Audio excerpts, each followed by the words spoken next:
You would think that my own diagnostic experience would be a little bit different than most people, since I was a medical student at the time that I was diagnosed, and I had access to resources that other patients did not.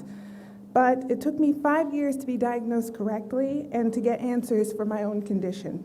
So in many ways, my experience wasn't different from a typical patient's. I first noticed that I had a lump in my neck during the first year of medical school. I visited my student health center shortly after I discovered the lump, and the clinical staff there told me that it was just a swollen lymph node, prescribed me antibiotics, and then sent me on my way. That scene would play out repeatedly over the course of the next 5 years. I went back to student health again and again over the course of my time in medical school. Each time they told me the same thing: don't worry about it, it's probably nothing, it will go away on its own. And I remember at one point I started to convince myself of this. I started to think, if it was serious, it probably would have killed me by now. But by my 4th year of medical school, the lump in my neck had gotten harder and bigger. It was firm, it was fixed, and had all of the signs that they teach you about in medical school are concerning for cancer. I knew it was bad, but still, I said nothing. I started a surgical ENT rotation with this lump on my mind every day. And informally, at the end of the rotation, I asked my attending to take a look. He told me the same thing that I'd heard at student health. It was probably just a lymph node, probably nothing, and I went on my way. I completed medical school, moved to a residency program in a new city, and got a new primary physician. And I had hoped that at some point, someone would listen to me about this lump. But at that time, it was about the size of a walnut. It was hard, fixed, and felt attached to several lymph nodes in my neck. I had occasional dizzy spells. I felt a constant nagging pain. So I told my physician about this. Still, it took her a year before I convinced her to get a CT scan. The scan confirmed that it was a carotid body paraganglioma, which is a rare tumor. I met with an ENT specialist at the time and then a vascular surgeon. They thought that it was benign, as those tumors usually are, and said that I had nothing to worry about.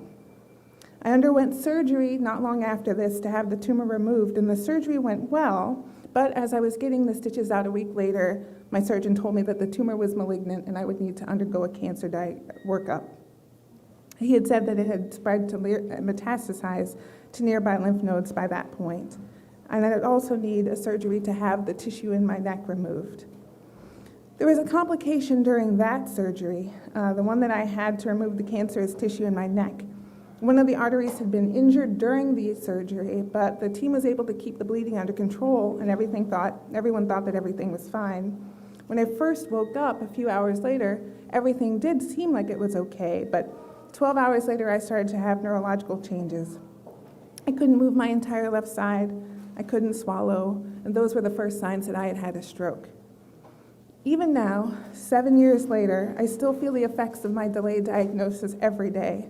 Luckily, I am cancer-free at this point, and I've recovered most of the function in my left leg.